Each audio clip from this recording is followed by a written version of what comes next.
So we'll see how it works. Awesome. Welcome to A Girl, a Guy, in a Movie. And today we are with Jan from Another Planet, and she's doing a really good Meg Foster look. And with us, hopefully permanent, might be. Never mind. Oh, There's a joke to be made with Six Nations and Restream.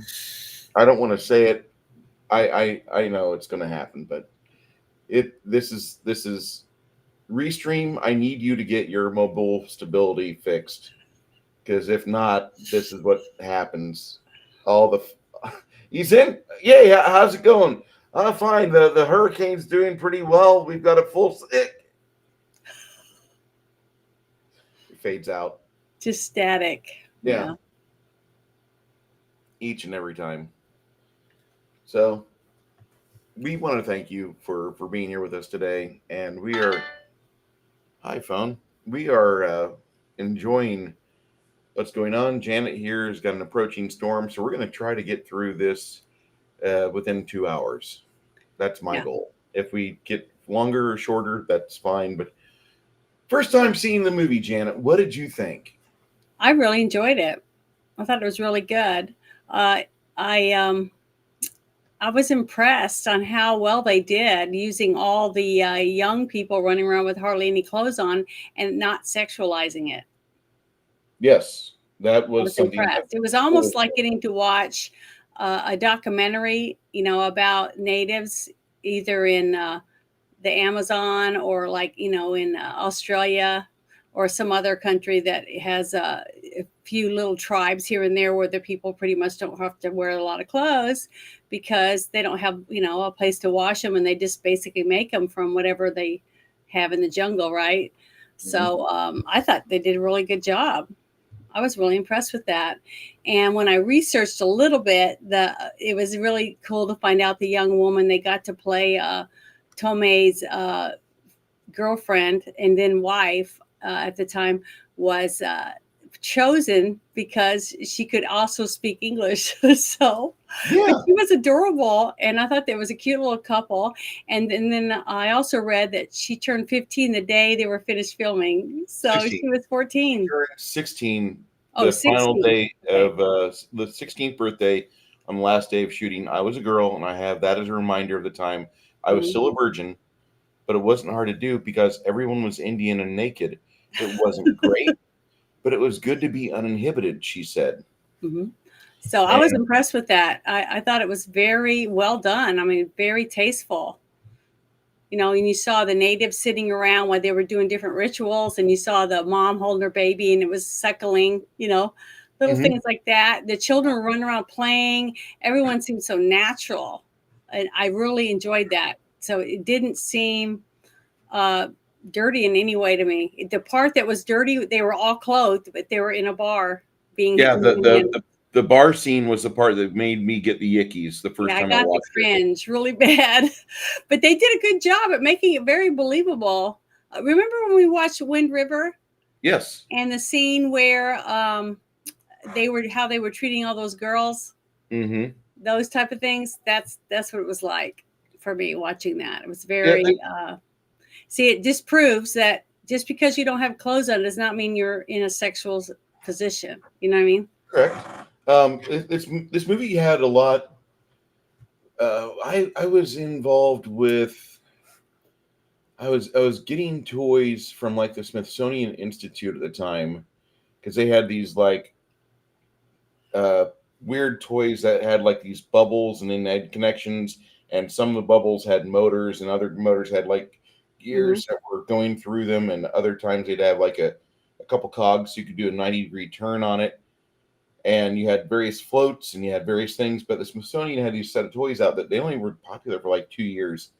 And I was a Neo Geographic kid, so I got the Neo Geographic Kid magazine, and I read Yeah. National Geographic all the time. So like I already know what boobs look like. Now, granted, Mhm.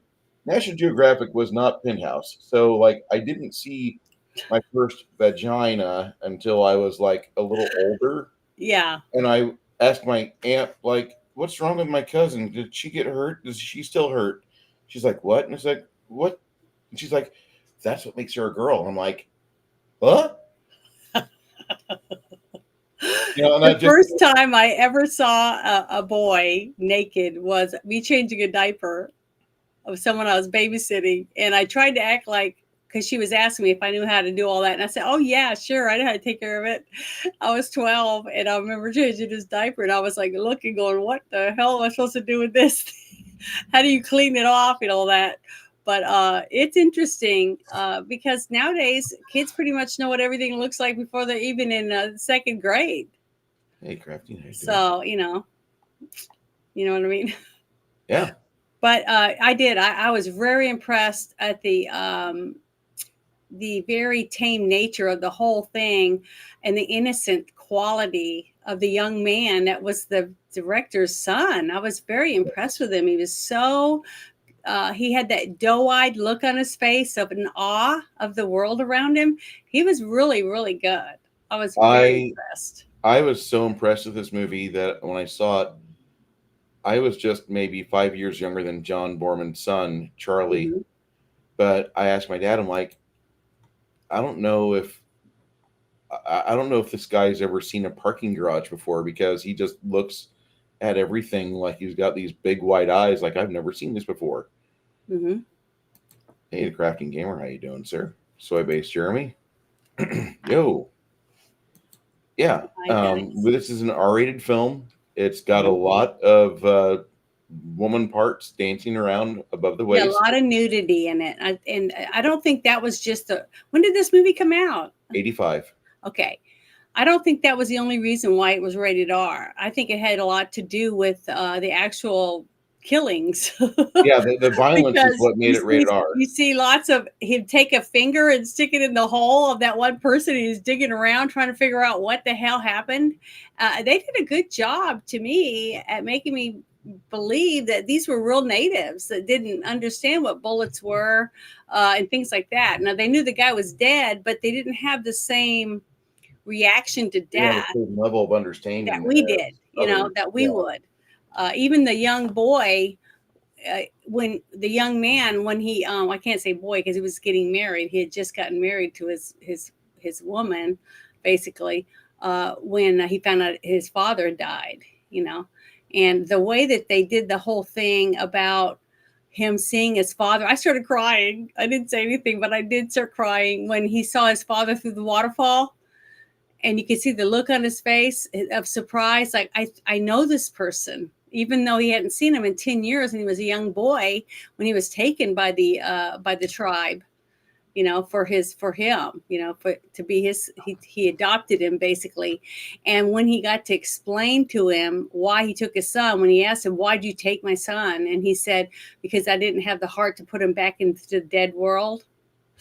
And the way that he mentioned different things about to the edge of the world, basically to them, The end of the world was far, far away when I the was a young jungle. boy. Yeah. And he said, every time I come here, it gets close to the edge of the world, gets closer and closer to where we live, which means they're cutting the forests down. And I did like that part of it where you got to be inside the jungle looking out towards the dam and seeing all the devastation of nothingness, no trees, no rocks, just dirt all plowed over. It kind of made you sad, you know Yeah. what I mean? And yeah, it was really sad, especially when that one morbid guy, the one with all the long hair and was bald, the photographer or whatever, the journalist, Yeah. he was the biggest asshole I felt in the whole movie, even compared to the horrible natives. To me, I felt like the natives were, they called them what did they call them again, that tribe? The invisible people. No, the other tribe, the The mean fierce one. tribe. The fierce tribe, Fierce okay? people. The way they reacted when they saw the gun, when he left it in the water because it was no bullets, and he was holding it and he was trying to figure out how to put the teeth in it and all the different things in there, trying to find out how to shoot it, what comes out, because remember, he pulled that one bullet out and he bit it and he was looking at trying to figure out what it was. I just thought they did a really good job at making it seem like these were real people that had never really had any contact with weapons and stuff. And the young women, when they saved them and they were taking them back to the jungle, how they were ripping off their clothes like they were poison, or a sinful. I don't know. I just thought it was. I just loved it. It was refreshing to see new life and to see the world in awe. And I felt kind of jealous that, man, we've come a long ways from the innocence that we used to have and acceptance of each other that they did in the tribe. I like that. Are you talking? Oh, because I thought you were kidding me. We fled where we were from, Janet. We both ran away just to get away from our hometown because we weren't going to fuck anything from there. But look at me. I left a bustling city and where I could drive down the street and get a daiquiri through a drive-through, and now I have to drive 48 miles. But you weren't Why? in your hometown where you and your four sisters were raised. You're like, yeah, well, that's still 3.5 hours from where I'm at right now, but, yeah. It is closer. But I mean, the thing is that these people accepted the fact they're from a small tribe, and like, I know I'm going to marry that person there. The chieftain of the tribe had already told me I'm going to be with this one here, and it's kind of a different culture or mindset to where you accept something like that. And I don't know many people that would be like, yeah, I want to live like that. I really kind of enjoyed this movie for the fact it gave you kind of both sides of what both cultures were going through. Mm-hmm. And you have the Western civilization that's struggling to, we got to expand, we got to get this dam up, we have to get power to the city so we can continue to grow and expand like the cancer we are. And then you have the tribe that they're just happy being 50 fucking people right now. They're cool with it. Like in 5 years, there's going to be like maybe another 6 or 8 babies. I did cry though when the fierce people came in and killed the older women and took all the young women. Mm-hmm. And the sad thing though, that one flaw that I did see in that one scene was before when Powers Boothe went there, okay, and he's walking around, you saw bunches of children, right? Mm-hmm. And mothers walking around with their kids, and the young women, the young teenage girls that are ready to try to maybe find a mate, and be a wife and be a mom, like they're inspired by through their tribe. Just kindling the fire. Yeah. So the thing is, when they came and they burnt down their little beautiful little group they had with the circle, around it, and then the fire in the middle, and then they found the dead, right? And they buried all of them, or they did the ritual on them. There wasn't any kids. There was no children. The only child I saw after that was when they left was the one mother and her little kid that was following behind her. That was it. So what happened to all the kids? I'm actually willing to believe that they did have the kids in the burn piles, because I didn't see the kids at the dance hall, and I don't want to think the kids would be at the dance hall having like Western civilization Hollywood fun going on. I just want to think like maybe they took the 14-year-old girls and 15-year-old girls. I just thought it would be nice, though, for the gap that they left for me. Because as a mother, remember, like I said, as soon as I saw the young boy see his father's face and recognize him after 10 years, and now he's a man, a young man, and he's a hunter, a fierce warrior, basically, for his tribe, and to recognize his father from his dreams, I got very emotional over that. And the fact that I think they should have had a couple of the children laying on top of their mother, something like that. That would have been a good way to show us that they just killed the children and that they burned them. But they didn't. They just completely had nothing. So I was worried about that. I don't need dead kids. No, I'm just saying you didn't have to blood or anything. But now I was stuck thinking they had all these kids. You see what I mean? That was the thought I had, and I didn't like that. That was the one thing that bothered me about that scene is the fact they left it up to your imagination instead of showing us one, with their mom in their mom's arms or something dead, and then showing you wrapping them up and putting them in the fire because they were going to do their burial ritual on them. But I didn't like the fact because the whole time between that burial until they went to the place, I didn't see any kids. See, I was freaking out over that and back in my head. But, as a mother, that's what you do. But So, okay, I'm going to ask you this, Janet. yeah. What's worse when we're playing Dungeons and Dragons with Bruce? Mm-hmm. Is it worse for Bruce to go into full detail of a violent scene, or would you rather me just give you what you find and let you put together in your head what led up to that discovery that you Well, have? remember the scene where you said they were fleeing because there was devastation in the city or in the town, and Yeah. the mother came running by holding her dead child, right? Yeah. So to me, I knew the baby was dead because she was still carrying it. Mother's not going to just leave her kid and run off. No. So that's why to me it would have been more accepting to have seen at least one child in the arms of the mother when they found them dead. You see what I mean? Then I would don't know they agree. killed the children and they weren't being tortured. You see, I don't that would have helped agree. me. I would have Sorry, rather that's just my point of view on it. this right here. Leaving it up to the imagination has a larger impact on the viewer. That makes the Yeah, movie super violent. I didn't like that part of it. Okay. It would have been final. You know what I'm saying? It was a finalization that the children were not being tortured beyond their death.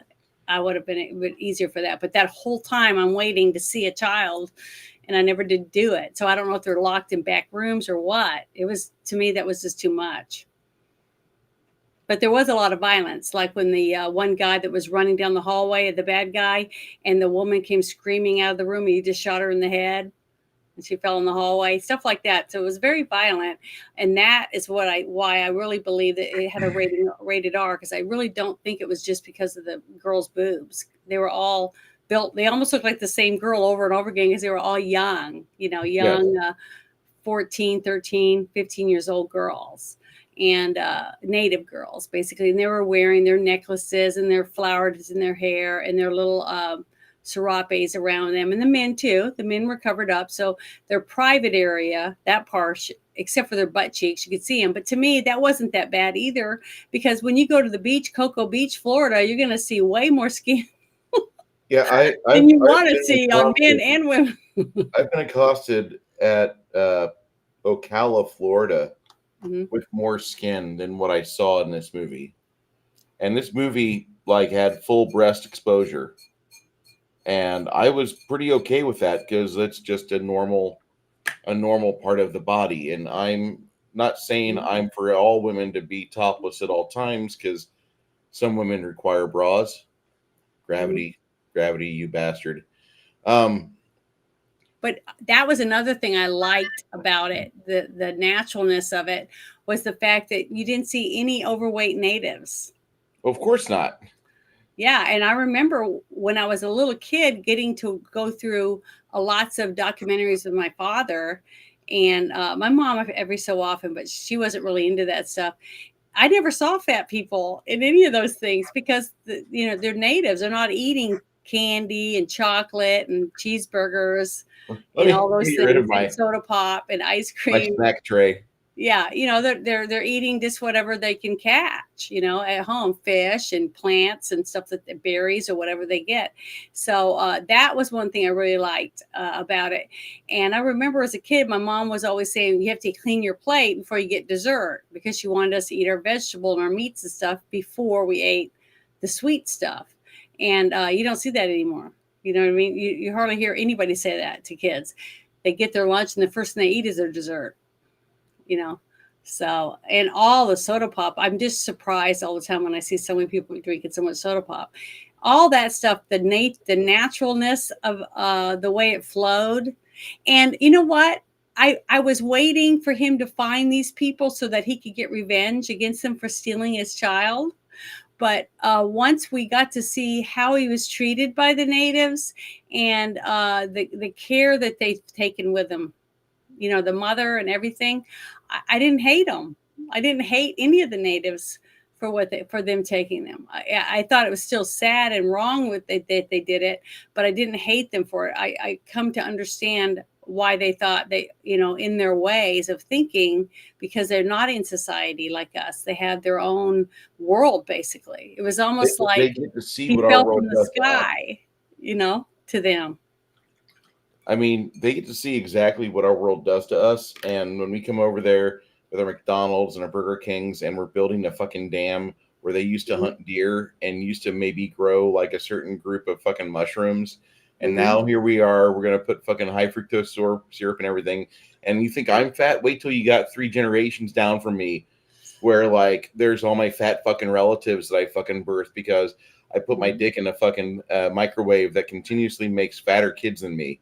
Yeah. And that's what we fucking have as a culture, because we can't have normal food. We can't have food that's truly organic, or organic food is still treated with fucking chemicals. And, it makes our kids fucking retarded, their eyes crossed. They're going to, you got RFK talking about pulling the fluoride out of the drinking water of America.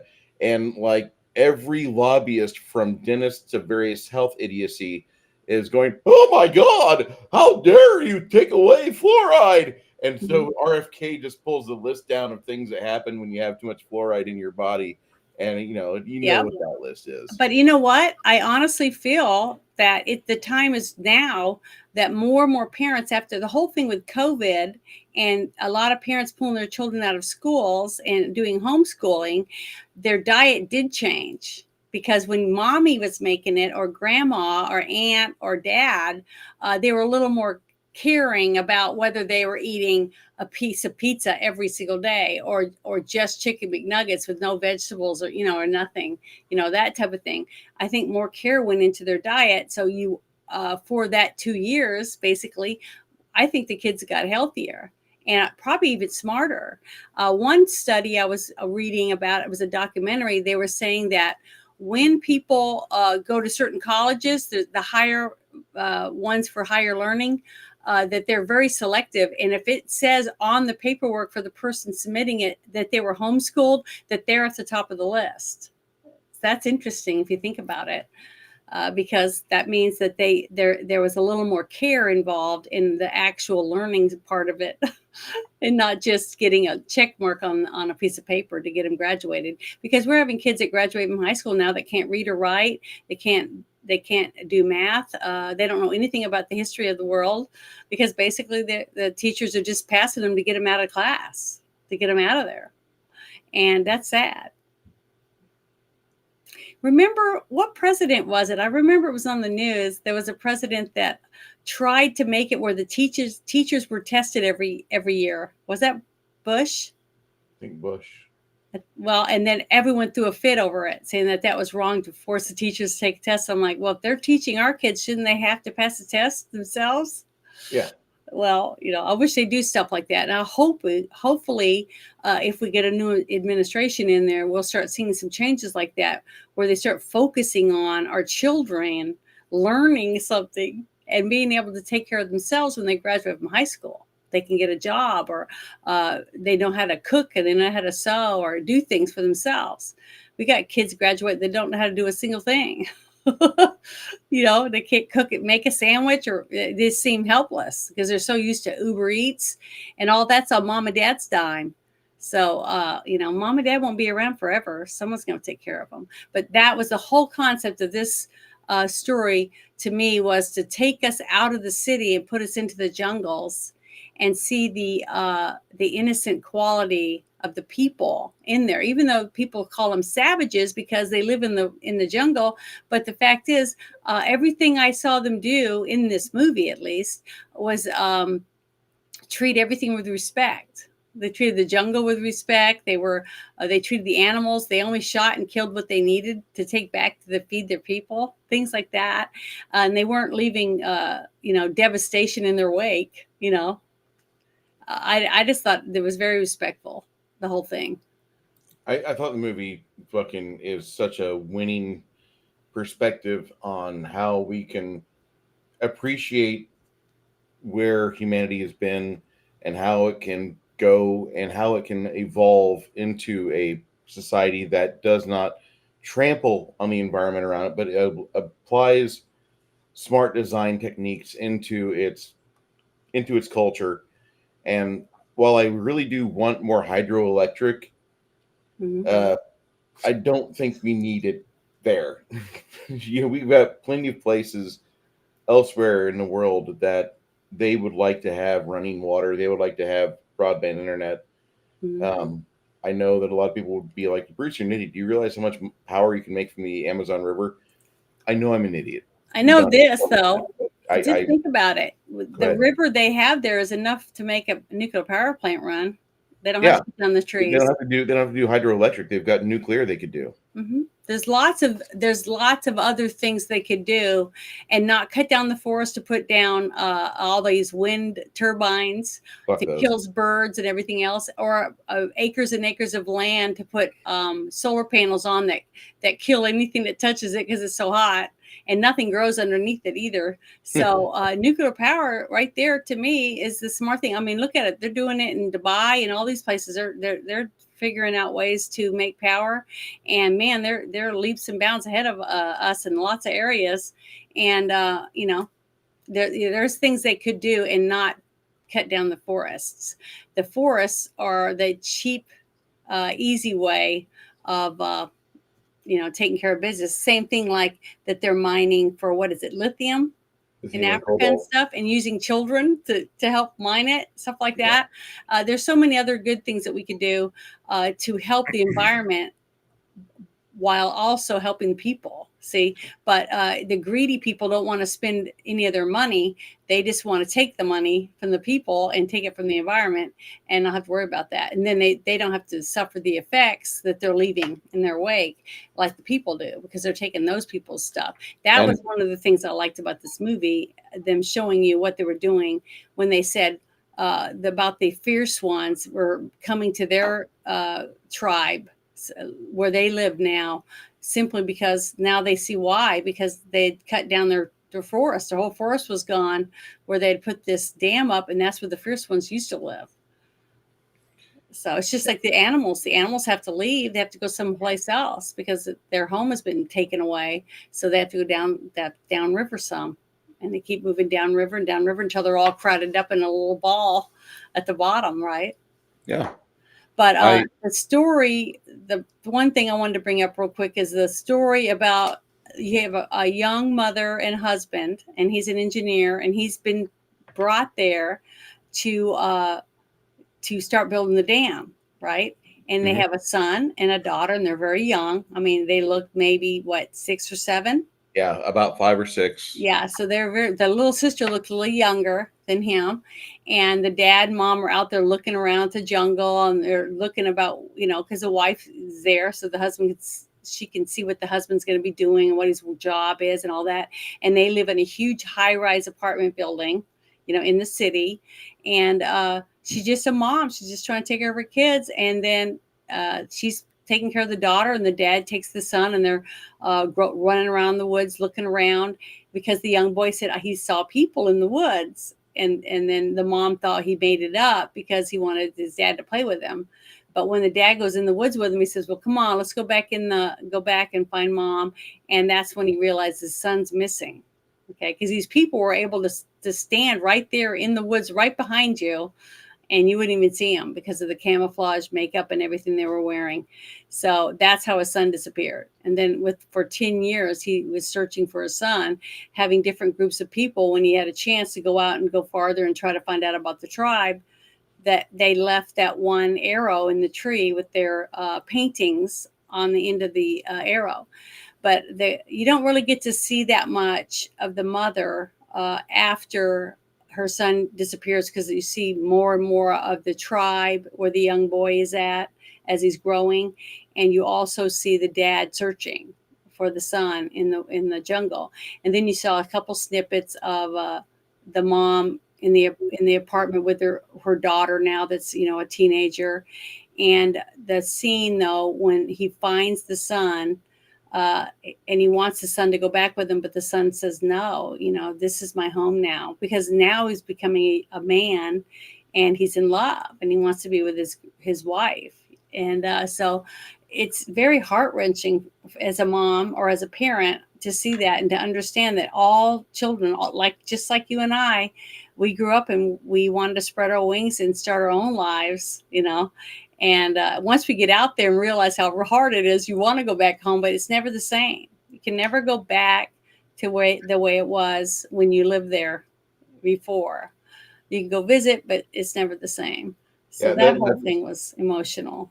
yeah, that part right there, that always kind of gets me because I really enjoyed my upbringing because I had, one of those superpowers where my parents said they loved me, and I Mm-hmm. had, a good community around, and we largely avoided like massive amounts of drug use where I lived, Mm-hmm. and it was nice, it was a good two-parent upbringing, and I had a good group of people around me, and a lot of the kids in the neighborhood, even though not all of them were two-parent households, they had like a lot of respect from the locals. And if somebody knew, like, Steve Coogan, my dad's friend from his workshop days, Mm-hmm. if somebody had like a question about like running a certain lathe, if my dad wasn't available, they could ask Steve how to do it, and Steve would show them, and you might be able to get Steve to display it to you in the garage.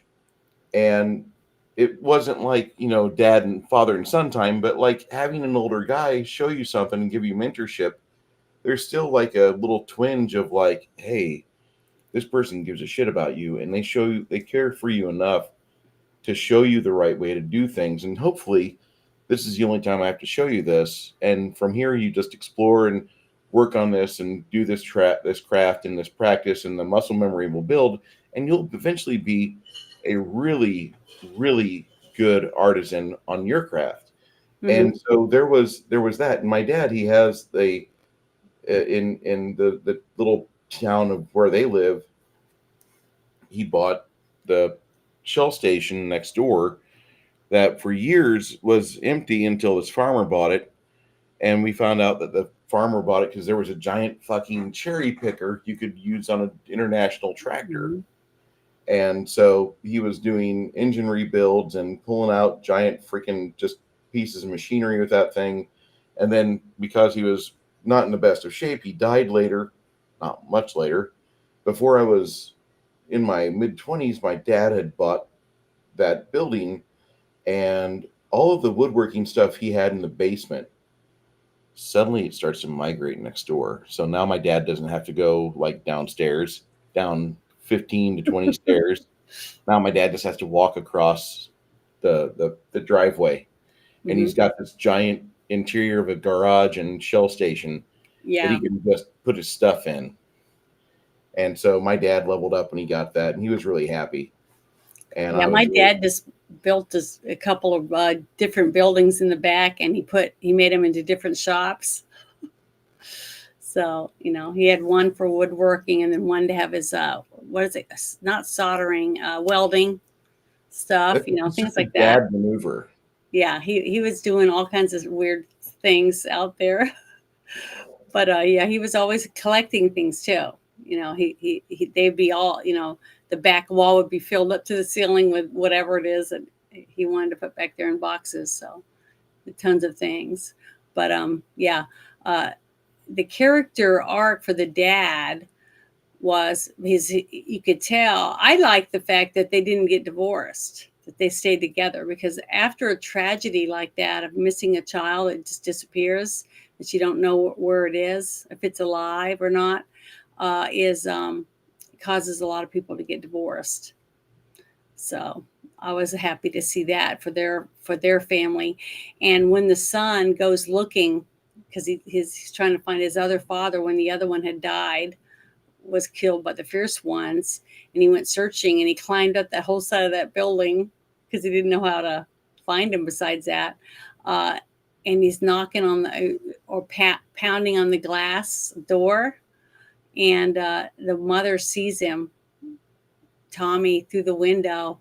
I started crying again. So it was very emotional for me as a mom, to think about losing my child and then having them appear in front of me. What a miracle that would be like. So I just loved it. I thought all of that was very heartwarming. The scenes that I they did. I love this movie, and I mean every aspect of this film, from cast to the budget. I mean this the 1980s in film and Hollywood. There's a magical bit for that in cinematic viewing, because you have your low budget movies and then you have your high budget movies. But then there's this wonderful little kind of gray area where you have these really good mid-tier budget films. And I'm just going to name a couple of these movies for you so you guys can get an idea of where I'm going with this. But you have movies like I Come in Peace or Dark Angel. You have Iceman. You have this movie, The Emerald Forest. You have Cobra. You have all these mid-budget films that aren't like super high budget. They're not like low budget going globulous films for Canon Film Group, which I absolutely adore. All the money to pyrotechnics and stunt work. Um, I Mhm, I love the mid-tier budget movies mhm. because you get a good blend of everything. They can dole things out the way they need to. And this is such a fantastic movie because it does the sets well. You believe it. The script is proper. Meg Forrester completely sells it as the mom. You completely get it that she is going through pain of a magnitude we don't understand Mhm. because we haven't gone through what she's going through. But you at least can see it on her face and you can empathize with her Mhm. and kind of go, I feel for you Well, the because scene when you see the husband Booth is behind the fence and he's with the journalist, right? And he sees his wife with all the children standing in line, and she's like giving them vitamins or something like that, and they're all standing there, and there's a couple other people helping, and she's wearing a white hat and a white shirt and stuff, like she's volunteering, right? Mhm. To help with all these kids to make sure that they're getting the right food and whatever else, because these are all kids that don't have anywhere to let go. They have no one. And the reporter's smugness, because they made him like the jerk basically of the movie, and he's like, yeah, she's trying to fill in the void of the child she lost or whatever. And then Powers Booth says that she decided to do that because she's volunteering because she's hoping that maybe someday one of the kids will be hers, that type of thing. That was heart wrenching too, for that void that you can never fill. Because once you had a child in your arms, it doesn't matter how big they get; they're still there that you can hug them. But to have a child that just up and disappears and you don't know where they are and you can never hug them again, you can't mourn them, so you can't go to their grave because they don't have a grave. That whole character issue for her, I thought was just I thought it was very, very well done. It wasn't gruesome. They didn't make her nuts, where she just laid in her room and cried all the time. They showed her trying to live her life because she had another child and she had a husband, and she was trying to move on with her life, but also still be a good wife and a good mother, which I liked, because there's so many movies that we have out now that just show total devastation, where they drink or they start doing drugs, they start committing crimes, things like that. So it was nice to see an actual family that stayed together, even though they had such a tragic thing happen to them. You didn't see the new Crow movie, did you? Mm-mm.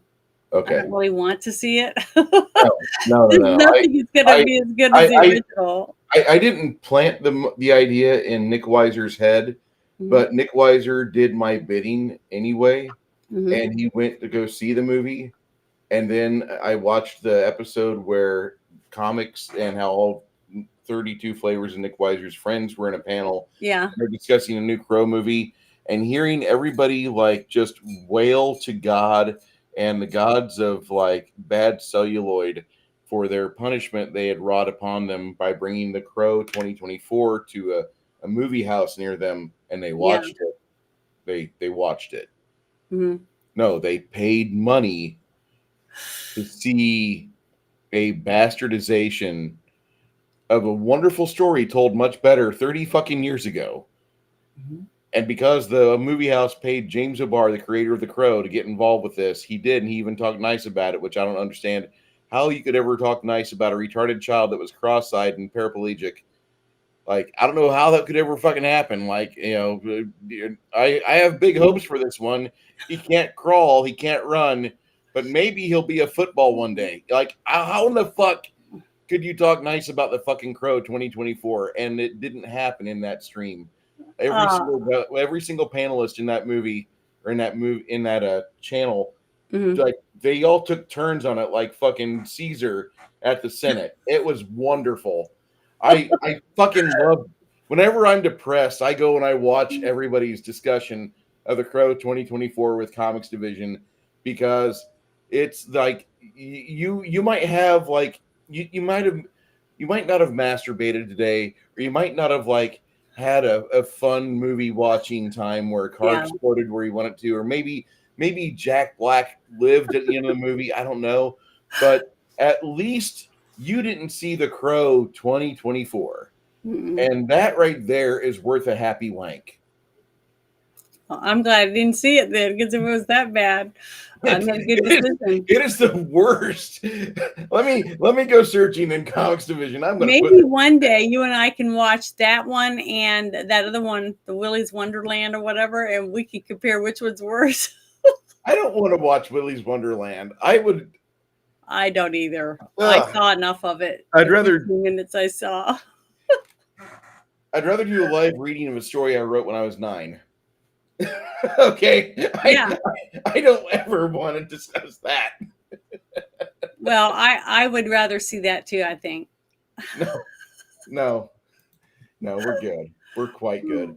Let me look for this Comics But Division. yeah, I thought that every person that was involved in this movie, even though I didn't really get to research all that part of it because I didn't really have that much time, the director who used his own son in it, and he was really, really well trained. I mean, he must have been going to acting school and stuff or whatever, because or he just naturally has what it takes to be believable as a young actor, and to be able to speak whatever language they were speaking. Because to me, it sounded a lot like French.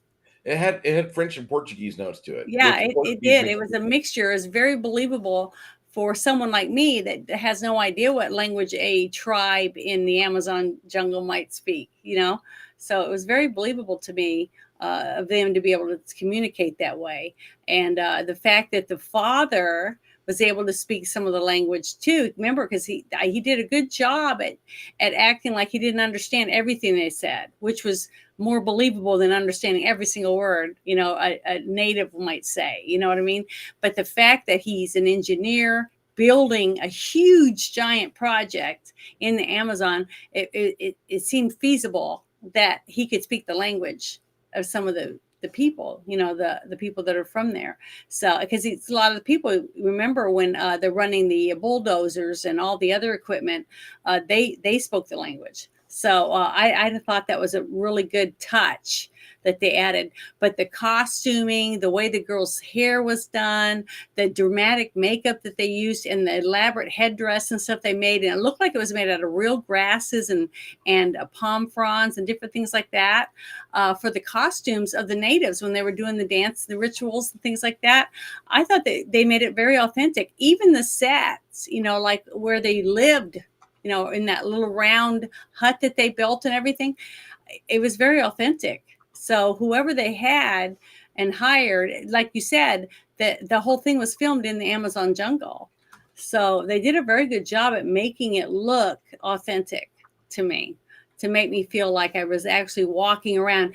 And the way they filmed as they were going through the jungle, every scene when they're running through the jungle, it felt very crowded. Like when he was running, trying to search for his son, and there was so many vines and things, he couldn't even get through the jungle. It was so thick. I love that. It made it more intense, and you were like you just wanted him to somehow be able to get through there and find his boy, Yeah, and very realistic to me. yeah. It's I don't know. When I first saw this movie 35 years ago, yeah, Wow, I it's, was I was like it's I was like amazing that that much time I has was gone by. 12 years old when I saw this on Betamax, Hmm. and I got this movie and Iceman together. Not Marvel Comics Iceman, the real Iceman movie Yeah, with Timothy Hutton. We're watching that next I week. haven't seen it yet either. I got both those movies on Betamax from B&W TV on Jasper Street in Decatur with some money I had from lawn mowing. And Dad's like, "I'll give you money so you don't have to get these." I'm like, "Okay, cool." And we took both those movies home, and what a banger of a weekend that was! Like the best popcorn I ever had. I remember the Coca-Cola tasting good. I remember this movie being amazing, and my dad and mom weren't like giving me like, you got to cover your eyes, son, throughout the entire movie because there's titties out. We were watching it, and we were pretty much understanding of the fact that this was like a great enjoyable film, like the type of movie that you could sit down with your kids or grandkids and they would understand what was going on with the level of innocence in the movie. And the only part where like you really want to like cover up the kids' eyes is like at the bar where you don't really see much, which is good, thank you. And during some of the violent scenes, Hmm. because some of the violent scenes were pretty violent at the time. Like Hmm. the blood and gore was pretty good when the chieftain of the Fierce tribes fingering the hole. I was kind of getting weirded out today Yeah, as I a got grossed out 49-year-old over man. it. It seemed very realistic the way Yeah, they. And then when he bit the bullet after it was in that guy's body, I almost started gagging. It made my mouth water yeah. because I was like, that is disgusting. But it was authentic feeling because it was like a person who's never seen a gun be How would shot you and react? someone that died in front of them. They know they're dead, but they're wondering what killed them. There was no arrow sticking out of them. Yeah, no arrow, no spear. How can So this I little thought that was thing do that? really believable, even though it grossed me out really bad. But it was good. I mean, This, and the special effects weren't so bad. The only one thing that I saw that it pulled me out a little bit was the actual hawk flying through the air for the CGI that they did for that. That was the only thing. It didn't seem that I could tell what wasn't real. was it? That when the hawk was flying through the air, not close up, because you saw the hawk, that Yeah, was good. But when they zoomed they out and you did like saw a it front going against the, projection of the hawk or like a model of it. yeah, I And didn't that like that. that's like the only part of the movie that looked like it was kind of cheap, but Yeah, that was I it. could I could see where, like, as a director, or it. I don't think that would be Borman that would have done that. I wonder if it was his AD that did that, because that's something that I would think Borman would shove off on the Well, assistant honestly, director. Or yeah, but that would be an editing. That's an editing thing because if you had a shot that looked like that, or you could add a few seconds more of the hawk, which you could see with its wings and its eyes moving and stuff, I would have put that in that spot instead. I wouldn't have yeah, done the far out version of it I because it wouldn't was have too I wouldn't have gone cheesy. on any far out shots Yeah. with the Hawks because I So to didn't really me, like. I would put that on the editing, and that's sad because everything else was so authentic looking. To see that one thing that just kind of made you go, oh, it's not real. Um, You went back into that. So I wish I uh, had done I, that. I That would have been I'm great. gonna say that while I really like the scene of the dam's destruction at the end, Hmm. that's a miniature set. Well, yeah, for sure. You just the same way, like whenever you're watching the movie Outland, which I don't know if you've ever seen that, it's a Sean Connery classic. When you're watching the exterior shots on the asteroid, that is a definite miniature set, and you can Hmm. tell that the people that worked on these, that did the water effects and did all the work with pumping the water onto the set, Hmm. they did a really good job with getting this done. Hmm. But this movie, uh, it was made with only like so much money was allocated to it. Mhm. So it's not like a Lucasfilm ILM showcase of special effects. This movie is more important because the fact of they had $15 million budget and they made 24 million between US and Canada. Not Mhm. that's not including France where it debuted after Yeah. Cannes. This movie doesn't have a fucking final tally, and I know that on the VCR market, it was very popular where I lived because all the local outlet stores before this is before we had Blockbuster. This is Mhm. like '86 when this started happening. We didn't have Blockbuster in Decatur till '92. Um, Mhm. we that was always on the top charts. They would always have like their top 10 video rentals, and this was always part of it because people loved seeing this movie because this is like the type of film that you pop on for. This is like a Father's Day film. Okay, if there's Mhm. ever a movie that like should be in the Father's Day category, Emerald Forest right there, right next to Secondhand Lions, Well, and yeah, because it was the whole movie pretty much was between the son and the dad. mhm, Two fathers and a son, yes, basically. Two different fathers who one who gave him and his wife gave birth to the son. They had him for a very small amount of time, and then the other father that took him and raised him into a young man, right?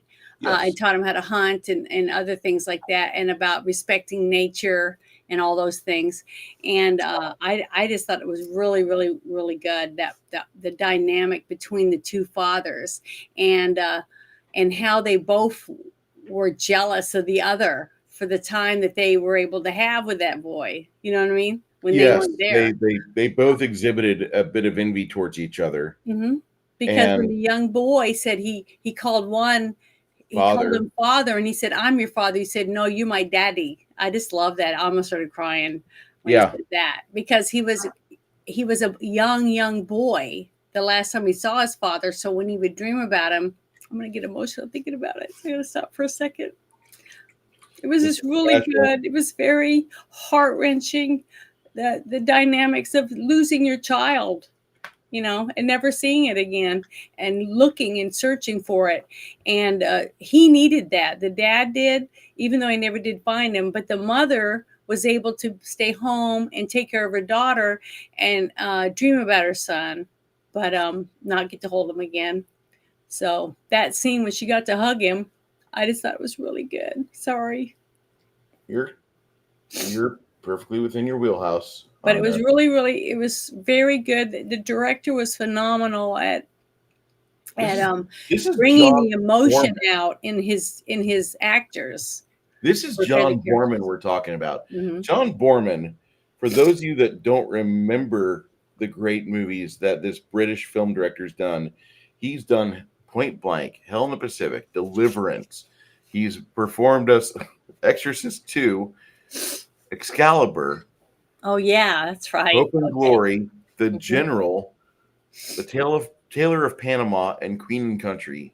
And every one of those films has some fucking triumph where Borman is able to do something and exceed the performance of other directors for that particular genre of film.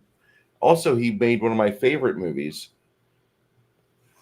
I guess I'm going to repeat it, but he made Zardoz, which that is on the docket. That will be the first uh, actually the second Saturday or the second Sunday of January.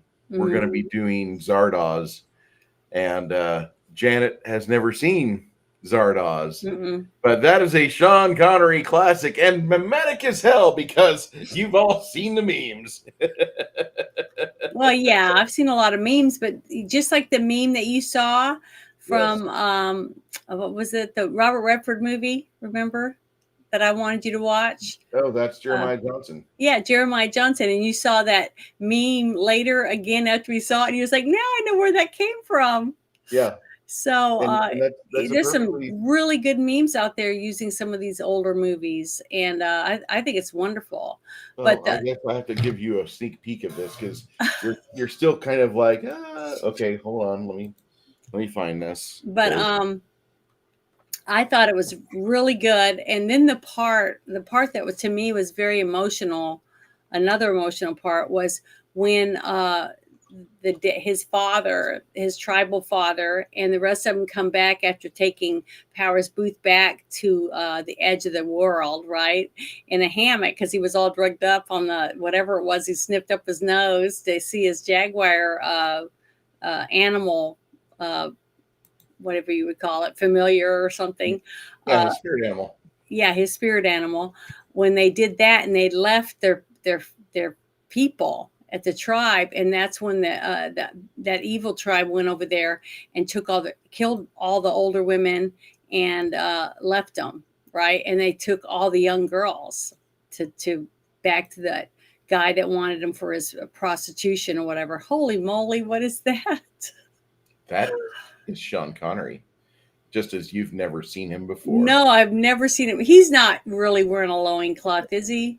That is a mankini for the horrible, horrible, joyous movie Zardoz, and it And he's seems in it? he's in it. It's hokey as shit until the last act, and when it starts to like all come together, like having a nice rug in your center room, and then the movie completely fucking makes sense.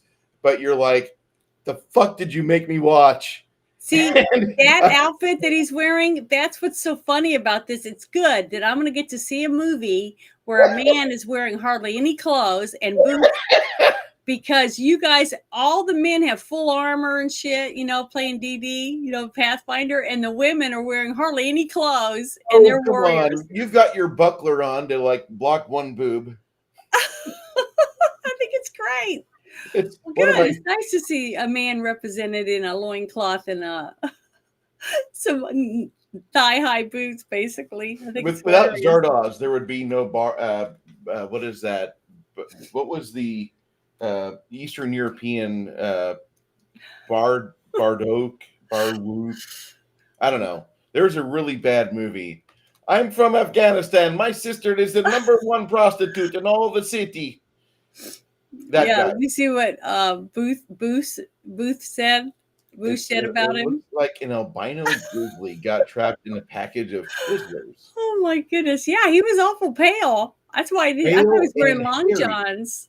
I You know? mean, I have weird hair patterns because like my socks cook the hair off my feet or off my legs from like the calves down.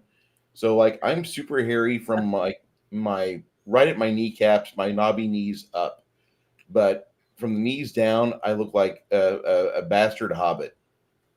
Borat. It Now, was if Borat. Thank you, um, Hakan. Akarbad. Thank you, Soybeans Jeremy Borat. asked me if I thought that was attractive. Now, I will give you a scenario where I would think that would be attractive. Let's say I'm in the kitchen and I'm loading the dishwasher and stuff, and my husband comes in. He comes in there and he's like saying, "Hey, baby, you want to get frisket in that or something like that?" And he says, "Meet me in the bedroom or whatever." And then he leaves, and then I don't go in there because I thought he was kidding around or whatever because I was still picking up the kitchen. Then he comes back in wearing something like that, and he's like doing his flexing his muscles or something. Now, then I would think that was sexy, but in a funny way that he's wanting to get, have a roll in the hay or whatever. I would think that would be sexy. So I'm just giving you the scenario where something like that could be fun. Yeah, very fun. So yeah, I think it would work depending on what the circumstances were around it. I mean, I would have a you dad think joke it'd be for you. fun to have your woman come out dressed like that? We could. Okay, see, so it can I work mean, both ways. Men, Jeremy's men like, just what don't if think of Bruce that was in the stuff. thong? Jeremy, I have been in a thong before, and you just weren't there to enjoy it. Oh. But And the just thing is, while we have Jeremy here, I'm going to say a joke because it's just like poor taste. But hey, what's the difference between Queers for Palestine and Groypers? One has mommy issues, the other has daddy issues. yeah, Did I that say that? is, Oh yeah, I yeah, did. mommy and daddies, or both, or both. uh, this movie, if you've seen the Emerald Forest, if you're in my chat, if you're in Janet's chat, put your rating in the chat. Janet will read it If you've because seen it, if you've seen it, I yeah, need to because know what. I had never seen it. But I really, really enjoyed this, and I'm thankful that I finally got to see it because you have talked about it a few times, Bruce, and I'm glad I got to watch it. It was very emotional. I think you're right. I think it's a very good movie for a dad and a son to watch together. I do. It's a very Yeah, good bonding movie. yeah. I was very impressed, and it still holds And together. the way it was done, honestly, normally if there was a lot of TNA in it, like there, in a lot of the movies that we've seen, I would say I don't recommend a boy or a girl watch it that's under, 14, maybe something like that. But this one, honestly, the way it was filmed, it was like a documentary that we'd watch on the History Channel with the native girls and stuff. To me, it wasn't tasteless. You know what I mean? It was done very innocently, and nothing that they did between any of the people, except for the only sexual part about it was in the bar, and the part where he wakes up in the hammock, and the young girl's asking if he needs release or whatever. you know, that part, that was the only part that was sexualized at all. The And rest of it was totally natural to me. So I wouldn't be, upset if I had a 10-year-old in there watching that the way that they did it. It was very tasteful, the whole well, thing, I feel. I I love the part when the girls are fleeing the strip bar, and they're just like tearing the clothing off of them like it's like some sort of Yeah, poison it fabric, was for and them. they're not, no, they're not only gaining liberation for themselves Hmm. in the emotional sense, but they're also tearing themselves away from the poisonous culture that Western civilization had brought to their doorstep. Hmm. And I absolutely appreciated watching this movie, even though I've probably spent well over $2,000 over the course of my life, $2,000 or $3,000 at the course of my life at strip joints across America, mostly Texas. And I really think this movie is Hmm. just a fucking banger of a film. This is one of the better mid-tier Did you watch it with action your films. father? Yeah, I watched Okay, this well, movie with see, my dad probably about just six like I times. said, I watched Star Trek with my dad. It was a bonding experience, not just that if it was a corny show or whatever it was the fact that I got to do this one thing with my dad one on one. It made it even more special. And I'll never forget it. And no matter what anyone says or does, it's not going to change the way I view it because of the experience I had while I watched it. And that's why this movie means more to you than another person might get from it, simply for the fact that you got to bond with your dad while you watch this movie. That makes a huge difference. It's I emotional. mean, also keep in mind that my parents were very much willing to get me magazines so I could try to enrich myself. So I Hmm. had access to National Geographic. I had access to Kids National Geographic or World Geographic magazine, I think is what it was Hmm. called. I was a member of certain like little explorer societies. They would mail you magazines and you would get toys every quarter because your parents would buy them for you, and you would be building this monstrosity of a weird mechanism, and you would float it in your bathtub in your friend's 3 foot wading pool because you had that ability to do it. Or if you had the ability to take it on a bike or better in a car, you could take it to the creek and actually try to float it there until the local bass population decided to wreck your whatever it was. But I forgot the name of the damn toys that Smithsonian Institute was involved with, because they saw what Lego was doing with Lego Technic, and they're like, I want to beat that. And it was kind of neat, but at the same time, their experiment in capitalism really failed. They didn't throw a lot of money behind it, and it was gone fairly quickly afterwards. But I really enjoyed those. And then right around high school, I was working, doing lawn mowing, and I started just funneling all my efforts into putting money into my Commodore 64, i.e., buying Yeah. games, and trying to develop that and get my printer working and buying better printers. Because, like, if you ever saw a matrix printer at work, if you ever heard one, like, your ears, you would be scarred, because if you've not heard one before, It's kind of like hearing dial up for the first time. And it was about as bastardizingly ugly as that, and as far as sound is concerned. And I had one of those, and trying to do things with that. It's just it was a not a dark time, but it was an early pioneering time. But the technology was limiting, and so as a high schooler, I was wanting to do stuff more and more with my computer and develop publishing, and geos was really cool. But this movie, I always go back to it when I was in high school because it felt so fun to just think about it for a moment. Like, man, could you imagine being part of that tribe and be like, what are we doing today? Oh, we're going to go out hunting for food like we always do, or we're going to go gather some plants like we do, and then we're going to come home and have sex with our awesomely hot native girls who've never touched regular clothing and their bodies are about as natural as it comes.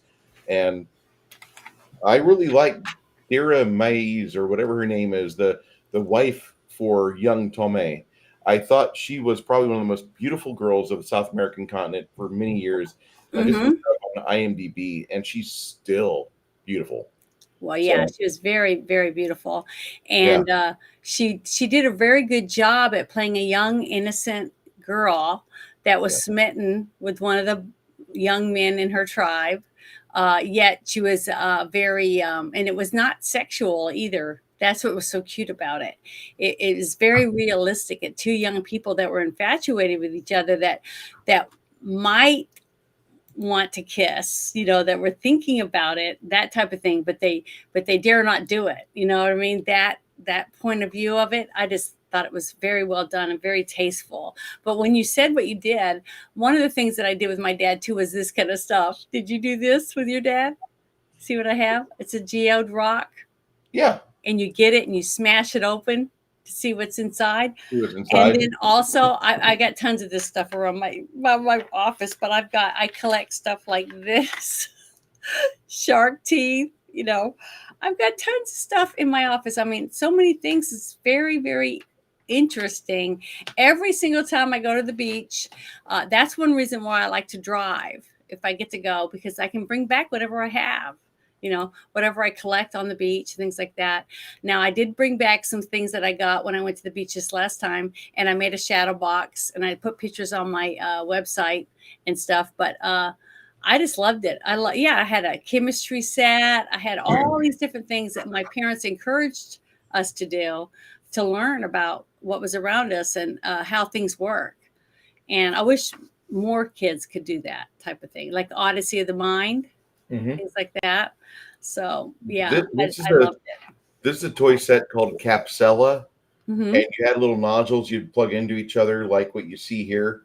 Hmm. But like some of them had like drive shafts and wheels, and others had like floats and propellers for like aquatic use. But it was a really neat way. Erector sets were dying in the 80s, and I had a really neat erector set. Still got it in the basement. I don't know if Hmm. it's still like usable or if it's all rusted out, but it was cool. This here took things up a notch because the erector set I had didn't have a motor to it, but I could build like structures with the erector set, and this here I could like actually build moving objects, and I thought that was fucking neat. Hmm. But this was a really cool fucking toy, and this was originally made by Mitsubishi, and across the pond they were marketed by Smithsonian, and Hmm. they were just a fucking phenomenal. Oh, they brought it back. Oh, that's cool. Um, but I don't know if it's the same thing. And then in 1989, I got a hold of a Bandai Space Coaster set, and that just turned me into a roller coaster enthusiast. Well, Uh, it seems to me that as soon as the internet and things like that started like the gaming consoles and things like that, that this kind of stuff, hands-on building of birdhouses and things like that I used to do with my dad, those type of things. And then we take them out and put them out, like a little duck house. We had to get the boat and go out and set it all up and put it in the pond, things like that. I just don't know if they still have those things. I just don't see that many people talking about it, in public. They talk about, oh, I played Halo for 7 hours, I played Grand Theft Auto. Like me, I sat down, I could play Goat Simulator, and 6 hours go by. It doesn't even seem like it was 2 hours, Yeah. It's not good. I mean, I'm not saying it's not fun to play, but we have to start figuring out ways to make it to where we do more hands-on again. We start getting outdoors, doing things outside. I love fishing. I love camping. I love hiking. All those things. And it's winter's coming, so all we're going to be going back in the house again to do stuff. But my house growing up, we played games. Every Sunday we played dominoes, or we played 42 dominoes. I don't know if a lot of people know how to do that. It's like spades. If you ever played spades or hearts, Spades. Yeah. but it's with dominoes, and it's a lot of fun. But there's just it causes you to interact with each other, when you're rolling dice and talking about different things at a table sitting around. That's why so many people don't even eat dinner at the table anymore. They all sit in front of TV, or each of them eat whenever. They don't eat together. No. I just wish we could bring back more traditional traditions, like setting the table, things like that. All of us girls had to do that stuff. We had to ask to be excused from the table. Did you have to do that? I had to be. We had table manners as a must where I lived, where I grew Yeah, up. and that's how I grew up. When my dad was there, really bad. My mom was a little less tough on us when dad was gone, when he was not around for 6 to 8 months or whatever at a time. But we still had to clean up after ourselves. We had chores, we had responsibilities. And I see so many people. There was this one girl Don't have it. that had a son, and they were constantly arguing with him because he wouldn't come home on time. He wouldn't clean up after himself and all this stuff. And I was like, well, ground him. Oh, I don't, that'd be too rough. And I said, well, you got him a truck, right? And they said, yeah. And I said, you got a cell phone? He go, yeah. And I said, well, take the keys from his truck. Take the stuff away from him and say, this is what life's going to be like. If you're not going to follow our rules, we're not going to give you this stuff. I don't know. I just wish more people would start putting their foot down and being parents instead of being their best friends. When I was a young kid, this was Oh, like that looks really cool. I went to the hospital in '89 and I got my appendix taken out over Christmas holiday season. And Oh. then when I came home Christmas Day, and my dad had like been looking for this because I had told him about it the year before, and I'm like, I'd really like that. I can't find it. It's in the wish book. Remember the wish book? Remember the wish book, guys? Okay. So I couldn't find anywhere else, but I was 14 now, going on 15. And I'm like, I would really dig this. And so when I got this, I played with it for about a year. And there's a problem with this. That's tubing. That's plastic tubing. Yeah. And you have to cut it in order to get your track right. If you put it up wrong, it's if you ruined. keep playing with it, it's not ruined per se, but you've got to like manipulate, and you've got to have like an extra rod to plant in the foundation so you can set up another structure. So you can have your ending piece kind of elevated, and you'll have another piece of tubing right underneath it, so the marble will tilt up and then slam back down, but then be able to coast into a turn. And I learned a lot about physics with this toy, and I played with it, like I said, for about a year. And then after about 2 years, I went back to it right before I turned 16. And the problem with it is that the cabling, the tubing gets a little weak. And Bandai, if they would have like just had a warehouse with the tubing, it would have been great, because you could order like your 200 feet of tubing and be okay. But the tubing gets weak after a while, and then the little black connector pieces get weak, really weak, after just like 6 months. And we had a very humid basement with temperature fluctuations and such with winter and summer. And as much as I wanted to keep playing with this, It's a neat real world toy, analog toy, amazing, a lot to learn. If the components were a little bit better made, I think it'd be great. Now that we have 3D modeling, I wonder what we could do. And that's all I'm going to say with that. But I'm not trying to go into Tommy, the guinea pig collective, and show you all the toys I had when I was a kid. But like this is one of those toys. I hunted it, and my dad found it, and he was able to. My dad went to like 3 hours away to pick this up at Joliet Oh, Montgomery Wards. yeah. Remember Monkey Wards, kids? Okay, enough. But I mean that this was something that was like didn't have anything going on. Lived in a small town. I'd spend 2 to 3, 4 hours playing with this and trying not to cut tubing because that was almost the challenge of this. Let's go back to our stream we've got. Well, one of the things that I wanted to mention about that I was reading once we were done, I was trying to quickly look up some stuff that was interesting about this movie, Yeah. was the fact that it didn't win anything. It didn't win any No. awards. I was really surprised about that, but I didn't know what movies it went against. But what I thought was really smart that the director did was he had, I think, 1,000 copies of this movie on VHSs, and he sent them to all the really high people that you would think would be able to put their word in, their 2 cents in to get it nominated for something, for whenever the other awards were. And he made sure that they each got a copy of this movie on VHS. I thought, well, that's really smart. And then they said that now it's like traditional that lots of copies get sent to all these people so that they can see it instead of having to go to the movie theater and watch it. So I thought that was really smart because he was one of the very first people to do that. And there was a festival that they did put in. I think it was Cannes Film Festival. They ended up being the what do you call it, the end of the show night. The big theatrical movie that they're going to watch at the end of the evening. This was the big one at Cannes. Yeah.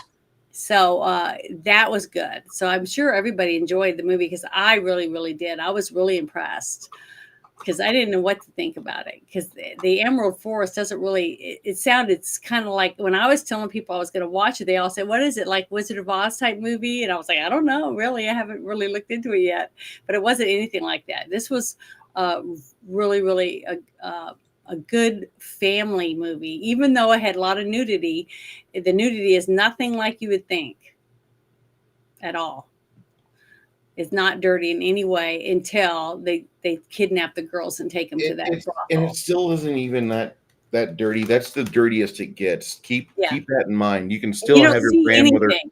The only scene you see with Meg Foster and Powers Boothe in bed is she's completely covered up and she's asleep, and he wakes up, and that's when he hears the noise down in the living room, and that's when he goes and he sees his son hitting on the glass door. So you don't even really see anything in that. And even in the brothel, you don't really see much. You don't see anybody actually doing anything. You see that woman getting out of bed and shoving the guy and running out the door, things like that. So it was very clean. This is a John Borman movie. This is a John Borman movie. The only thing you see with this movie is a couple guys getting gunned down, some really good blood squibs for 1985, 1984 when they filmed it. And the scene where he digs that bullet out of his chest. That guy's that's really the worst that it gets. But I thought that was the worst thing. It's got some really good scenes in it. Janet, what's your rating on this? I'm not seeing anybody discuss their rating. I saw one, and it was by Six Nations, and he gave it a between a 70 to a 80 was his score. So mine, I was going to go down the thing, but I can't move the chat like it used to. So you'll have to go down. But for me, I'm giving it a 90 out of 100. Yeah. The very end, it does discuss like the amount of acreage that's lost daily in the Amazon, which probably is a little bit more now. Yeah. And it doesn't really get on a high horse. It doesn't dress up like Steven Seagal in an Indian outfit. in the Mhm. classic bad movie On Deadly Ground, which Yeah. Janet will watch with me one of these days because we need to watch Michael Caine sit in a chair for the entire movie as a bad guy. Mhm. It's, Okay. Well, I that's haven't seen it, that's so a I'm that's a willing. standard Michael Caine bad guy role film because he will do anything for a mortgage when he was working. And God bless that man for giving us such a wonderful body of work and never once treating a movie like schlock, but giving it the most exquisite Shakespearean treatment that actor could muster. And Mhm. I really thoroughly appreciate Michael Caine. Uh, I really do, and it's just amazing. We have you two who says this movie's 100. Well, I can understand why, especially if it's a man. It's like I said, Yeah, any man that watches this with their son is going to be impacted with this because this is a very good movie for bonding with your yeah, son. This is the whole movie's almost completely about the son with either his father or his daddy. You see what I mean? yeah. So it's bonding between two different dads and the one boy, and one of them is teaching him to be a man, and the other one gets to spend his very early childhood with him before he's taken away from him. Yeah, And the sense of loss that both the men go through over their son, because remember the chief, he said, why would he want to go when he has all of this, basically his kingdom, even though he had nothing? That we would say, a person like you and I that live in a house, have a car and have computers, all this stuff, would look at what these people have and say, I don't want to live like that. Who wants to go barefoot every day and not take a bath every day and get eaten by bugs and all that? But you're not seeing the true life that they're living, the gentle nature they all have, the openness that they all have. You didn't see anybody trying to grab other people's wives or anything. There was nothing dirty about any of it. It was very clean living. Everyone had respect for each other. It was wonderful. I really wish there really was a way to have a utopian existence like that. But you got to remember, you had the quiet ones, but you also had the what were they called again? The fierce ones. the Fierce Tribe. The fierce ones that would go and just take what they wanted from everyone else. So you had two opposite ways of living in the jungle, two You different know, tribes. it just this movie is the almost perfect movie from the 80s because Hmm. it gives you the action. It has a little bit of romance. It deals in some real world events, and it Hmm. does go into a point or position to where you should be thinking about how you're going to kind of need to use the world next year. Are you going to borrow that acre from nature and utilize it for your farm, or are you going to be able to do things with this over here? Are you going to hew down this habitat for all the animals? What's going to happen to the animals? You're going to get pissed off because you hit like 7 deer because you chased them out of the forest.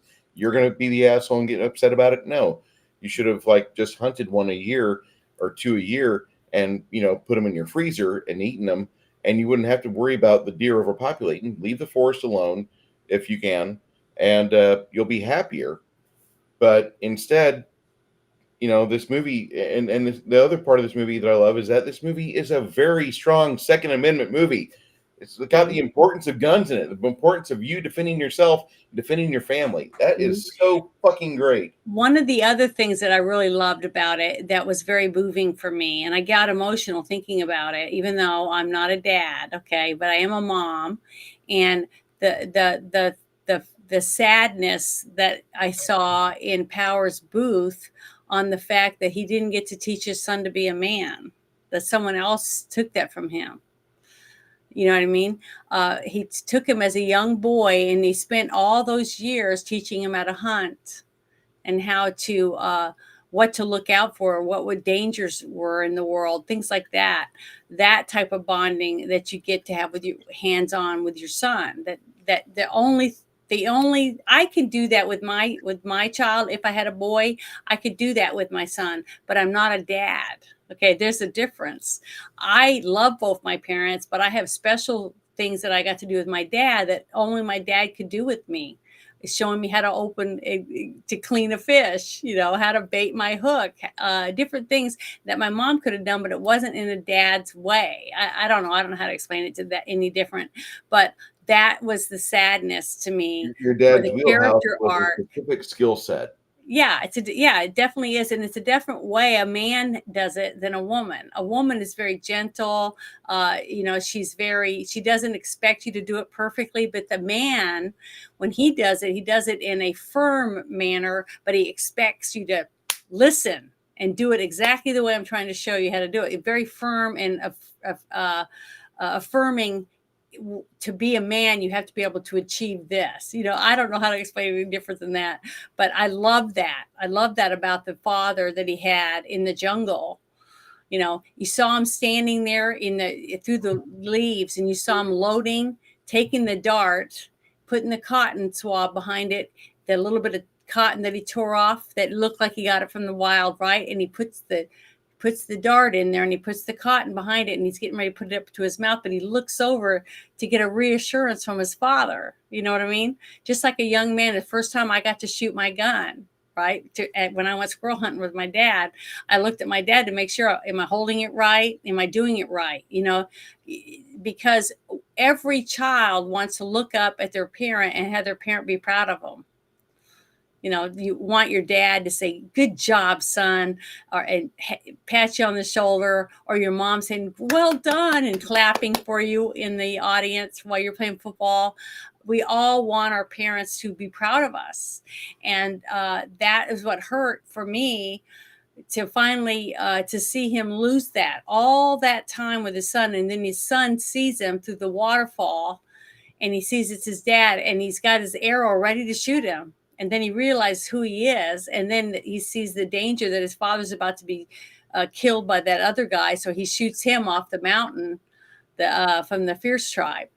So he made a judgment call right then and became a man, basically, his first kill of a human, to protect someone he loved. And even though he hadn't seen him in over 10 years, I just thought all that was such good emotional character arcs for all the characters, him becoming a man from a young boy, and the father getting to be introduced to his son as a man now, the last thing, and he's looking for him for 10 years in the woods, not having any idea the changes that his son has gone through, until he sees him face to face in that waterfall, under the waterfall. I just loved it. I thought it was so good and so filled with emotion. I don't know how anyone could watch this and not be just not be overwhelmed with feelings for the characters. And every person wants to be able to see a movie and love the characters and want to root for them, right? And everything about the bonding between the two fathers and the son, you root for him, even though he stole his son from him. You still root for him when you get to meet him and find out why he took him, and you see the care and love he gives to the boy as his own child. I don't know. I just really enjoyed that. And I think any dad that sits and watches this with his son is going to be happy they did. I think this is a fantastic movie. If you've not seen it yet, if you haven't been convinced that this is a movie you need to see, mm-hmm.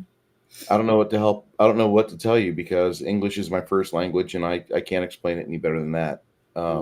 This movie for me scores a solid 89%. This is a film that triumphs on a lot of levels. Just a few small bits of special effects mastery would have probably pushed it up and above into the 90s for me. Mm-hmm. But this movie does everything right, and it does nothing wrong.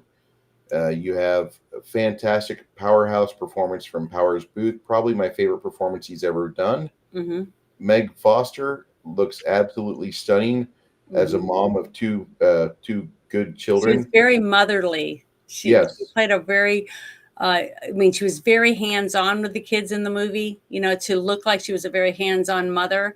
And then when she lost her son, and then you see her hands-on with everyone else's kids, trying to make sure they're eating right and things like that, when she volunteered, for the children that were homeless at the homeless place, that to me even helped her character arc even more. It showed that she was more determined than ever to help other children since she lost her own one of and her own children. you get, as a viewer, you get a really powerful sense of what type of powerful perspective that young boy turning into a man will have with both of those excellent father figures in his life, Hmm. albeit his birth father for a little bit less than the tribal father. But you get to see how they help influence him, and he starts making some good decisions. He's not going to make good decisions every day. Mm-mm. And this movie does have a definite endpoint. It's a great film. Hmm. It's a movie where if you want to think, well, I wonder what happened afterwards, the final 2 minutes of the movie goes into that a little bit for you. And you can see that there's if you look on the internet, you'll find out that there was a individual that lost his son in the Amazonian rainforest in 72. And Hmm. he looked for him for 10 years. And whenever he did actually find him, he decided to keep his son in the forest and allow him to continue to be with that tribe. To be the young man he became. Yeah, because the Hmm. son was happier in his newfound home than he would have been when he took him back. Hmm. And it was a Peruvian laborer whose child had been abducted by a local Indian tribe located 16 years later, almost fully assimilated. Pallenberg's agent told Scan, while director John Borman had said he'd read the original LA Times article, in fact, he had not, but simply was working from Pallenberg's screenplay. Hmm. According to Scan, Borman told NPR's All Things Considered that the son was still living with the tribe in 85 and identified the tribe as the Mayoruna. Yet, detailed anthropological studies of that tribe don't mention an adopted outsider, which they probably wouldn't. Once they assimilate him, he's theirs. Well, that just like you said, he called him son. Hmm. That to him, and the mother called him son.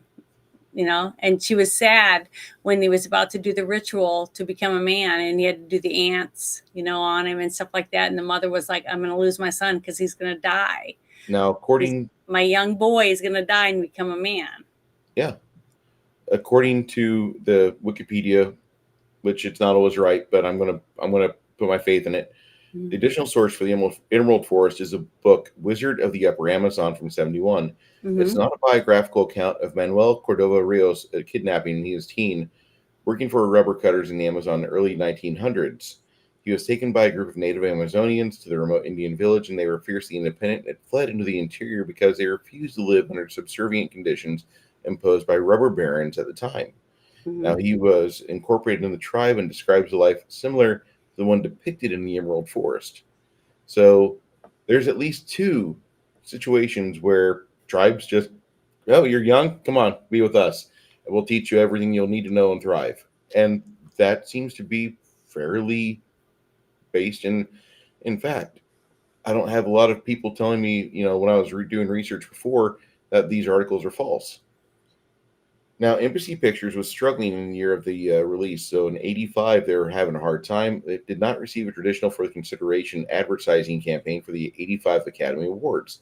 John Mm-hmm. Borman took the initiative to promote the film using, uh, he made VHS copies available for no charge to the Academy members at several LA area video rental stores. And the idea later became ubiquitous during Hollywood's award season. By the 2010s, more than 1 million Oscar screeners were mailed to Academy members every year. Mm-hmm. But because even though Borman had done something new and different, and he was endeavoring to try to reach the eyes he was trying to get in touch with, Mm-hmm. they still ignored this movie. Mm-hmm. And '85 was not a bad movie for films, but it was Mm-hmm. not the banger that '84 was. So Yeah. this movie should have fucking placed somewhere, and it didn't. And that makes me sad because it only made $24 million in the U.S. and Canada, not including what it made overseas in France or You Portugal. can't find out how much it's made total. No, I That's have. kind of weird. I've been looking for that for a week. So this movie, I said it's an 89, and my reasons for not giving it a 90, a full 90, or even 100, are the airborne eagle scenes, Mm-hmm. the miniature set, which is Yeah. fantastic, and I love the miniature set. I love miniatures, Yeah. Me too. but No, you fucking know I love miniatures. I mean, god damn Yeah. it. Bruce, stop playing with a toy box. Quit plugging with your wallet when you go to Reaper's store. Um, I love miniatures, but there's just like, if they could have made that scene a little longer, I would have appreciated that a little more, because they had the right amount of pressure to make the water cascade into the dam. The ruins look good in the accompanying shots afterwards. Mhm. Everything looked great. I just wanted more. I love miniature shots. You can't go wrong with. I'll even watch bad World War II movies where they film it in a bathtub with a fog machine and a little miniature Revell Navy ship. Mhm.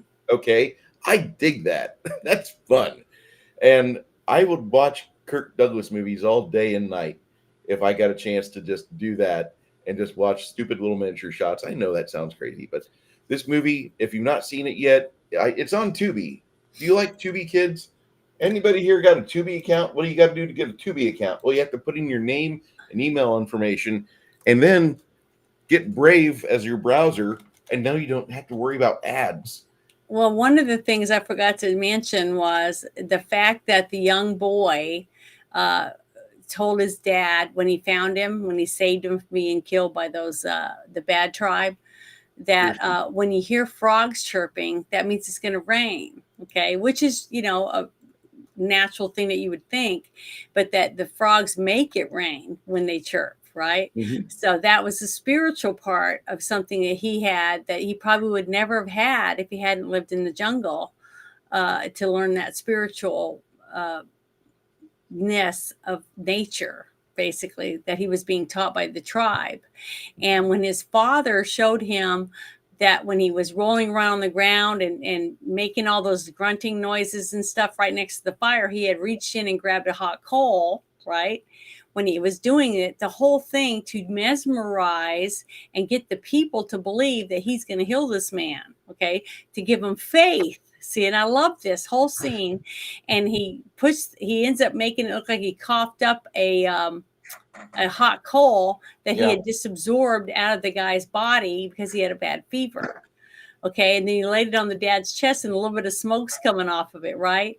So then later, after the people were like, oh, this is so neat because now he's asleep. Okay. Now he's going to get well. But naturally, you're going to heal when you rest. Okay. So he knew that because of his wisdom of being an elder in the tribe. But then he took his son in confidence, his new young son that was about to be a man, and he showed him basically how he made that stone appear like he had taken it from him. And the boy laughed when he realized that it wasn't real, that it was a whole thing about preparing his son to become the warrior leader of this tribe one day when he's no longer there. That type of thing. So he's handing the torch over to his son in little bits. It's just like teaching him how to drive or different things like that. And I just love that whole thing. I thought that was a really, really good scene. And I thought it was important that you got to see that bonding experience between the son and the dad. You know what I mean? No one else got to see it. It was simply for his son to know the answer to what he just did and how he did it.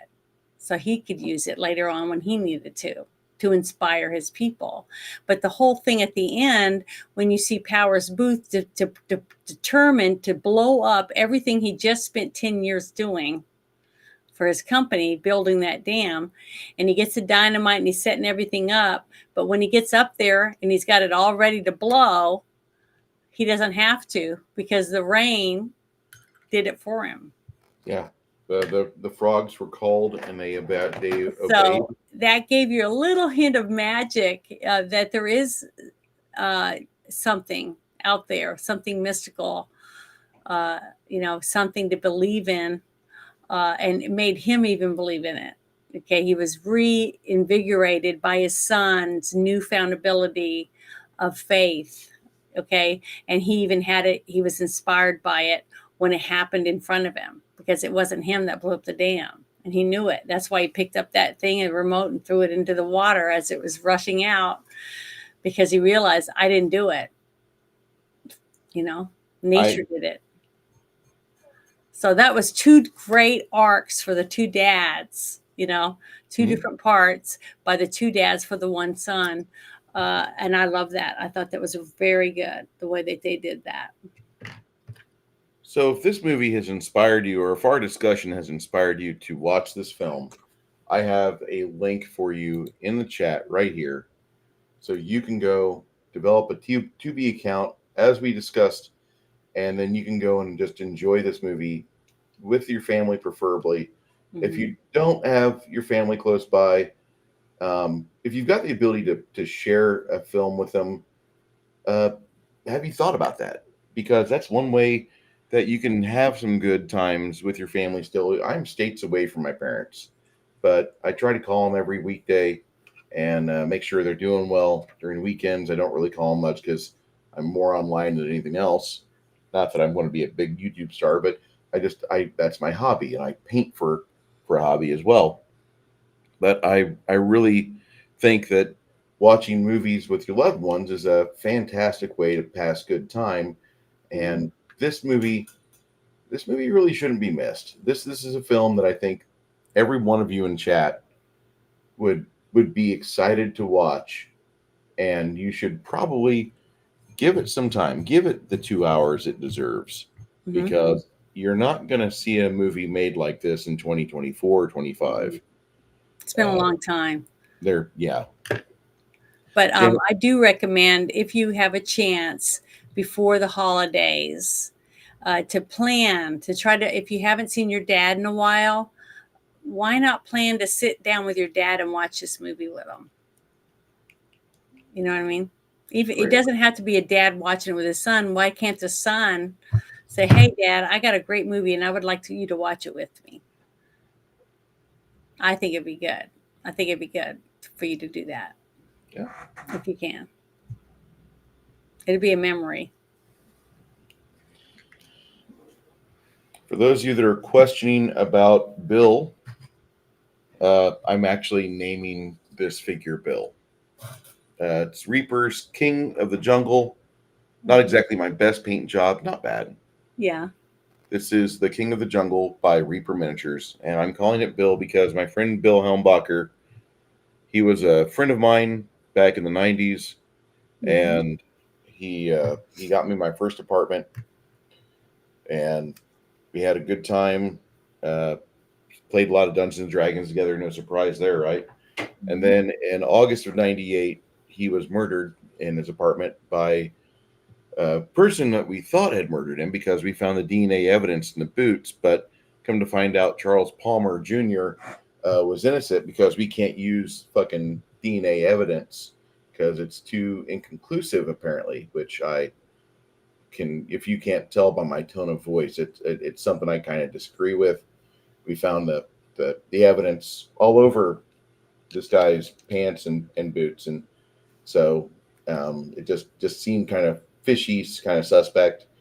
But Bill was a hardcore Illinois conservative, a member of the Republican Party, and he had ran for some offices in Shumway, which is in south central part of Illinois State, Hmm. and we miss him.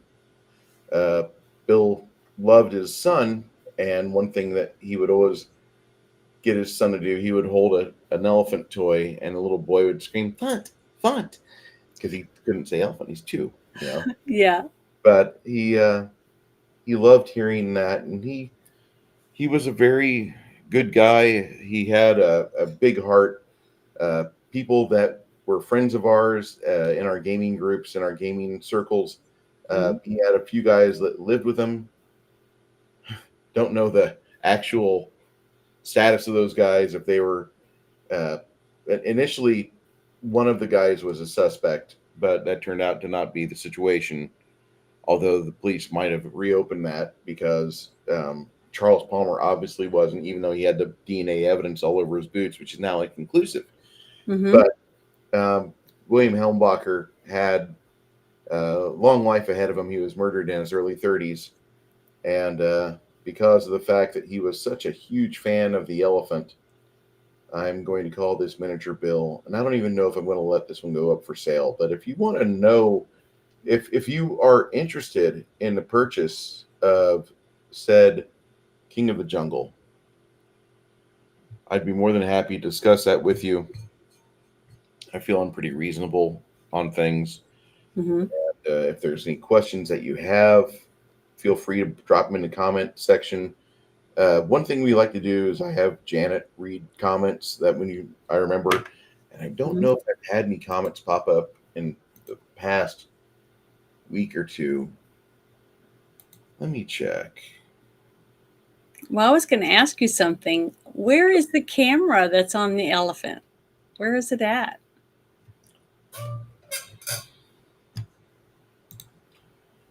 I have. That one's on you. Yep. But where's the camera that's on the elephant in your hand? See that? The screen thing? Oh, yeah. That's it? Yep. Wow. That's really cool because I kept saying, is it clipped to his shirt? I was trying to look for it because I Yeah. was like, I don't know where it's at. But that's cool. It's very little.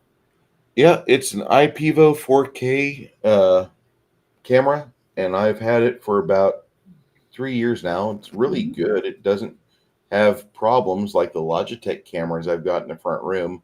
Mm-hmm. I'm thinking about selling those Logitech cameras because they just like we'll be watching a stream or we'll be filming a stream and they just fucking go blurry on me like out of the blue. Like, Yeah, they go out of focus. yeah, just why did you get blurry? What's the deal? I don't And know. it's It's just man weird. without It is weird. it Maybe they're doesn't hit me bad. possessed. It I don't know. These Nexago cameras Mm-hmm. I am really impressed with. They're like 30 to 40 bucks. Mm-hmm. And Yeah, and it's good quality picture too. It's very clear. yeah, Looks really good. Yeah. I don't have any issue with these. And I want to know like, okay, what do we got to do to make sure you guys don't go out of business? Because I'll be happy. Mm-hmm. I'll be thrilled to keep those things on the shelves to where I can buy another one, if need be. But I've got 3 of those in the house, and they don't get blurry. They don't go fuzzy. They just continue to work at optimum, and it's nice. It really is.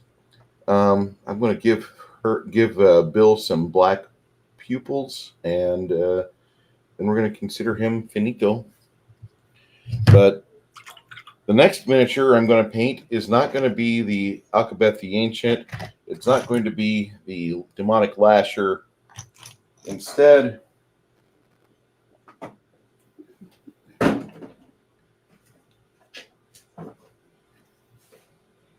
You got it tucked away. no, I have to. Oh, you got to open it. It's big.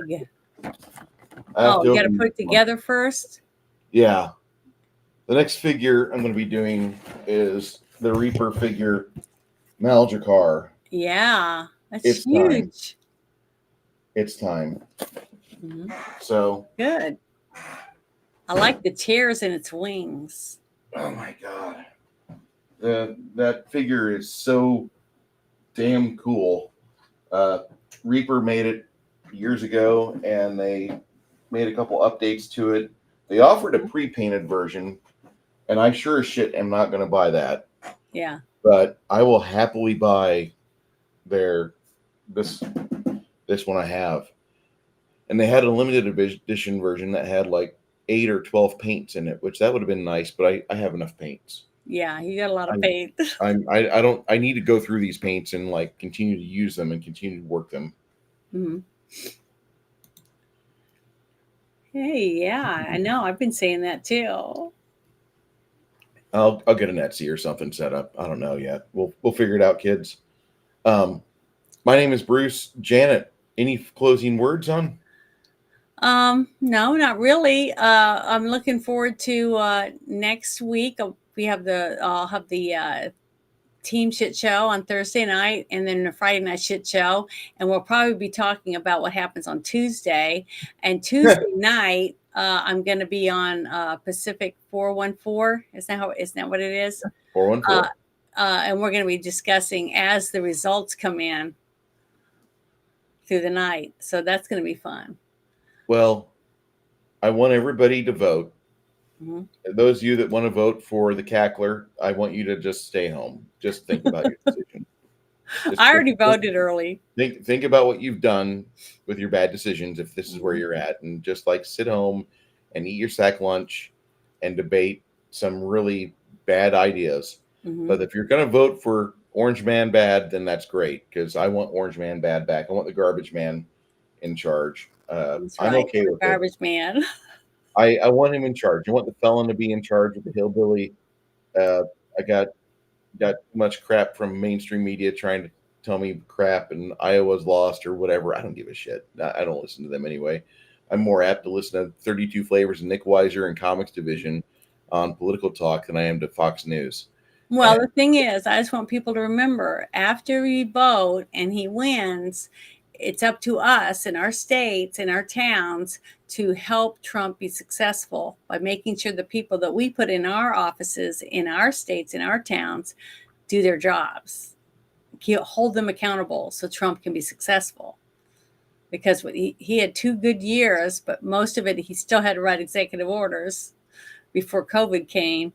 So because we had too many rhinos that wouldn't back him. We could have had the border wall completely done and a whole bunch of other things, but he just didn't have the backing he needed. yeah, Because we for some reason think once we vote someone in, oh well, my job's over. But that's not true.